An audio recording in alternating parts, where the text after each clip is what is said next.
in the 1970s and 80s. His mother was a Bal Vikas teacher, and his wife, Dr. Mala, who is here with us today, is also a Bal Vikas teacher, SSE teacher. He's the father of 3 children who are all in SSE, and you will see them all in action today. He has been a part of the Sai family since birth. By profession, he is an interventional cardiologist and the director of the Cardiac Catheterization Laboratory at the Piedmont Heart Institute. Please welcome Dr. Prashanth Kaul.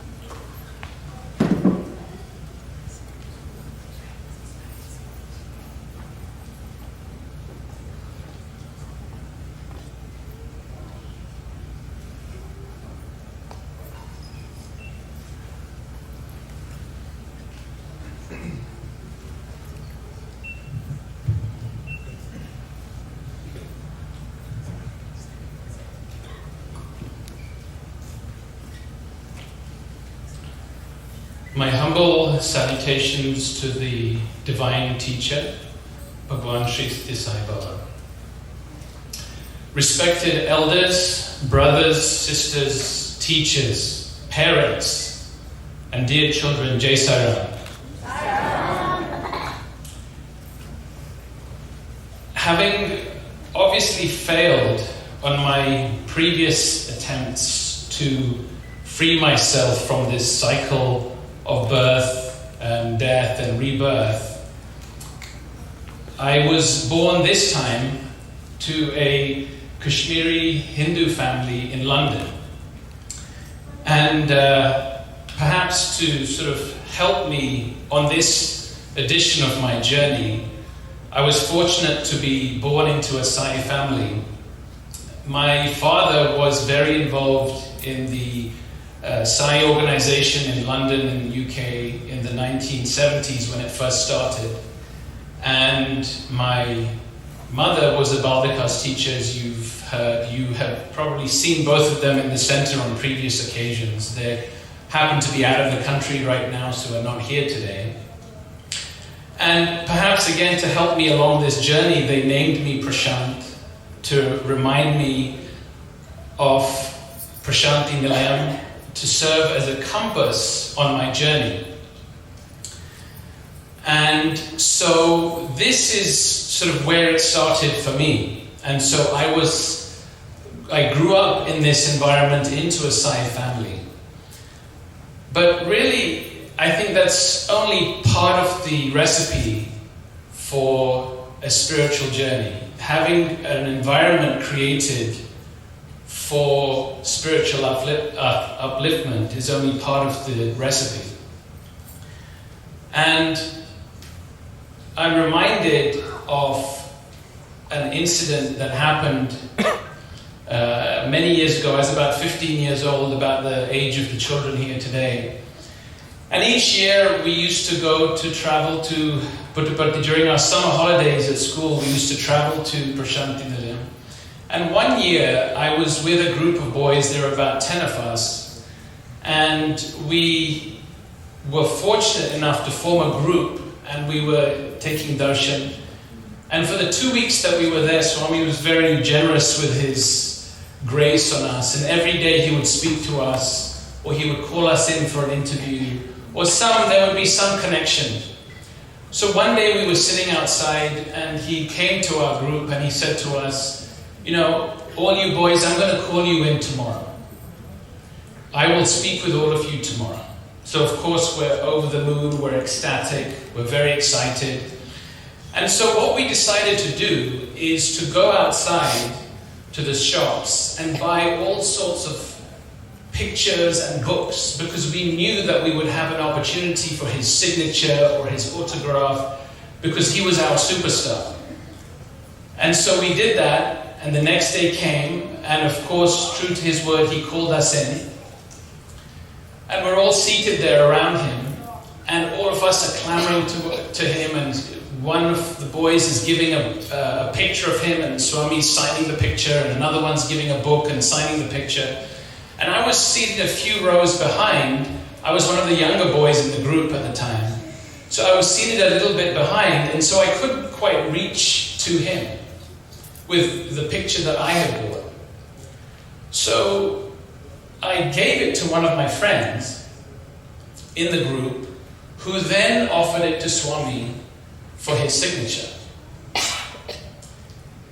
Swami looked at him and then looked at me, and he said, "No, my connection with you is direct. There can never be anyone in between you and me." So my friend gave me back the picture, and then I offered it myself to Swami, and then he accepted it. And he signed it, and he gave it back to me, and I still treasure that picture today. But the moral of that story is that despite all the environmental arrangements that you may have, being born into the right family with the right environment and being fortunate enough to be part of a Sai group, there's another aspect that is really important, which is to develop a personal connection with God. And that happens on an individual basis. You can't have anyone else in between. So each one of us here, each child, each parent, each teacher has to have that personal connection with your master. So years went on, we got married, we were fortunate enough to be blessed again, and he continued this theme in many different ways, which I'll say for a different time. But it reinforced this idea that the connection that you have to make with Swami is a personal one, and only one that you can cultivate. So let's talk now about, and this was really the intent of this whole discussion. My brief really today was to talk to you about what it is to be an SSE student and what the role of parents are in this organization. So, as you heard, originally this was in the 1960s, in 1969, when this educational program was started by Swami. It was originally Bal Vihar. You have heard many of the other groups call it Bal Vihar still. But Swami very specifically changed the name from Bal Vihar to Bal Vikas. Why did he do that? So the idea was that Vikas, so Bal means child. Okay, and Vihar, Bal Vihar in this context suggests a sort of a more playful approach to learning. Vikas, Bal Vikas on the other hand, suggests an expansion, a blossoming, a blooming. So this then became the sort of flower way of growth of Sai spiritual education. And by the early 1980s, the Education and Human Values program, and then it sort of transitioned to this name that we hear now, Sai Spiritual Education, or Sri Satya Sai Educare, or SSE for short. But there's a very important symbolism that should not be wasted on any of us.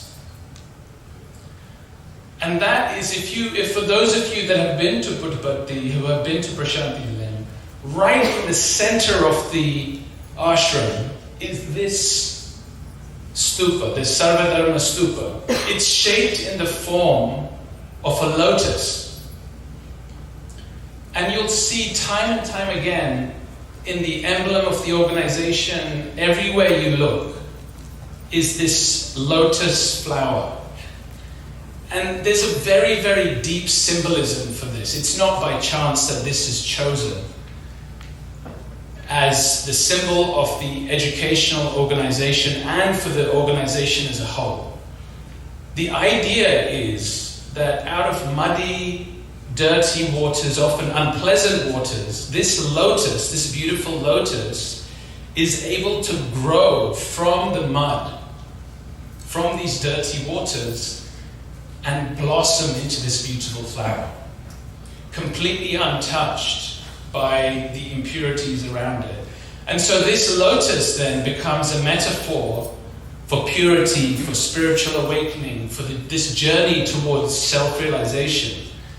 And it represents the ability to rise above this material world and attain spiritual growth and liberation. So each one of these children here is like a lotus, right? They're living in this world with all the issues and problems and everything around, but they can bloom and blossom. Still living within that world, but they can still bloom and blossom because of that divinity within them. But remember, how does a flower bloom? Where does it get that urge to grow, its strength, its beauty? It gets it from the sun. So likewise, children have to turn their faces towards the sun, towards Swami, towards this light, and draw the warmth from him. Because remember, spirituality is not acquired from the outside, from somewhere. It's unfolded from within. So this SSE program that we have here at our group, this at the center, it's a course of character building by developing self-discipline. It raises the awareness of their duty as youngsters at home, as students at their school, as buddies in their circle of friends. And so they need to turn to Swami's teachings as their light, as the sun, as they are nourished, as they bloom as these lotus flowers. There are 6 aims of this educational program. 6 aims of Satya Sai education. The first and foremost aim is to place the child on this 4-fold path of self-discipline, which builds self-confidence, self-satisfaction, to train them in the idea of self-sacrifice, which ultimately will lead to self-realization. This is the first aim of the program. The second aim then is to promote a spirit of duty, discipline, devotion, dedication. And to promote this spirit of dedication in all that they do through earnestness, sincerity, humility, and reverence. This is the second aim of this program. The third aim is to remove the illusion that happiness comes from accumulating some external knowledge, from accumulating material comforts, from building a reputation. Instead, they are reminded that happiness is a state of mind that is unaffected by fortune, unaffected by anything good or bad. And that state of mind is never bought by wealth or power. It has to be cultivated. Again, it's a very apt analogy with the lotus again, with the lotus flower, which has this incredible ability to regulate its temperature within a very narrow range. So the lotus flower can maintain its own temperature between 90 degrees, even if the temperature outside is 50 degrees. So there is no coincidence why remember this lotus analogy. This is what we're all striving for. The fourth aim is to bring out the best in them and place it at the service of the community. In the true spirit of seva, what does that mean? It's selfless service, without any due reward, or without the expectation of any due reward. And through service projects, these students are learning the values of empathy, compassion, social responsibility. And then all of this is brought out through cultivating and nurturing the positive character traits and values: truth, right conduct, peace, love, non-violence. That's how they do that. The fifth aim then is to introduce them to meditation and yoga and the joy of self-inquiry. And then finally, the sixth aim is then for them to transcend the usual science and knowledge that they may learn at school, but transcend that knowledge, transcend that vigyan into pragyan, which is the Sanskrit term for spirituality, and to continue them on this path. So then, the last discussion I want to have with you then is, as parents, why should we be involved? What is our role as parents of these children? And I understand only too well, given what I do, I only understand too well the demands of your time in the midst of all of your professional and personal responsibilities. There are so many things that keep you engaged. But there are 4 reasons why you should be involved. So the first is that you are their first teachers, their unwavering source of love and support. And so when you actively participate yourself, you're demonstrating the significance that you're placing on their spiritual and character development. And as you engage in discussions, share stories, embody these values yourself, you become their living examples, and you imprint on their hearts this profound understanding of what it means to live a life with purpose and integrity.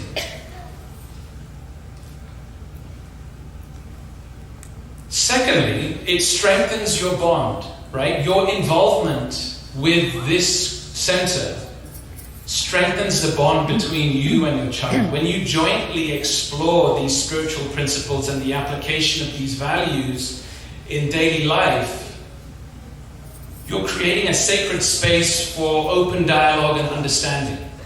You foster an environment where your children feel safe to share their thoughts, their challenges, as well as their triumphs, whatever they may be. And it nurtures this emotional well-being and fortifies your relationship with them. So this is the second important reason for you as parents to be involved in the activities of the center and in the educational program. Thirdly, your participation cultivates a very supportive community. Okay, it gives us an opportunity to connect with each other, to share. We're sharing the same vision, forming a network of support and inspiration. And together we can exchange experiences, ideas, resources, and then amplify the impact of our collective efforts.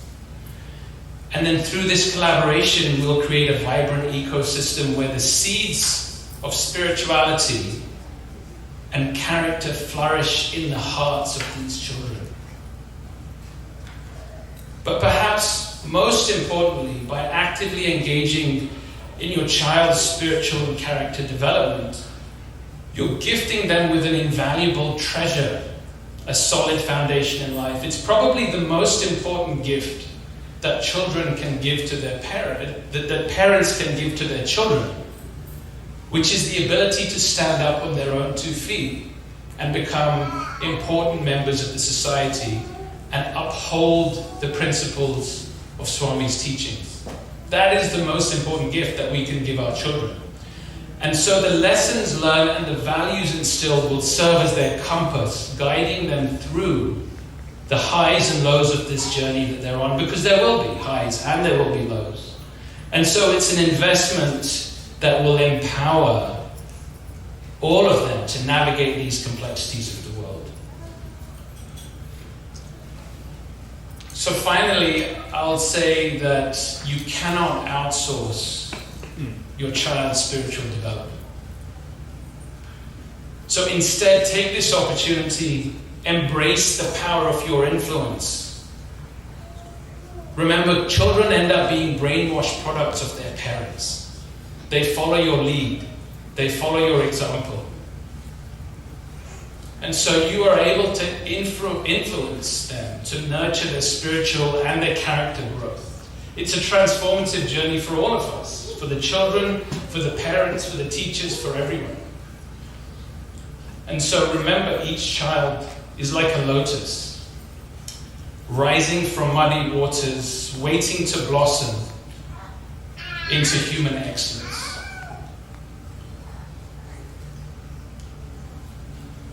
So may the light of Swami's teachings illuminate our path and inspire our hearts and blossom all of these flowers as we guide them towards a life of purpose, love, and service. Jai Sai Ram.